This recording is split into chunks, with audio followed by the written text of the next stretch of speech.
به هر اداره‌ای که رفتم دیدم ارباب رجوعش وایستاده و کارمند اون اداره نشسته، اما کلاسای درس تنها جایی بود که ارباب رجوع نشسته و معلمش ایستاده.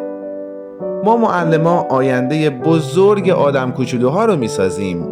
ما هیچ وقت خودخواه نبودیم، چرا که چیزی که بلد هستیم رو در اختیار دیگران میذاریم. شغل ما معلم ها درس دادنه، اما باید تمام شغل های دیگر رو هم بلد باشیم تا بتونیم یک مشاور خوب و یک مربی خوب برای تمام بچه ها باشیم.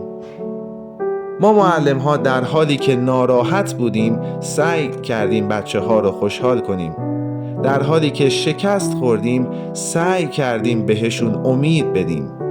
در حالی که نتونستیم سر کلاسا بخندیم سعی کردیم که اونها رو بخندونیم. هر جلسه جدیدی که شروع میشه سعی میکنیم با قلبمون بهشون درس بدیم، نه کتاب.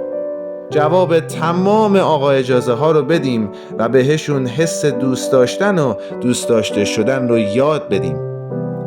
معلم مثل یک شمعی میمونه که خودش میسوزه و تموم میشه تا راه رو برای دیگران روشن کنه. رفیق عزیزم، روزت مبارک.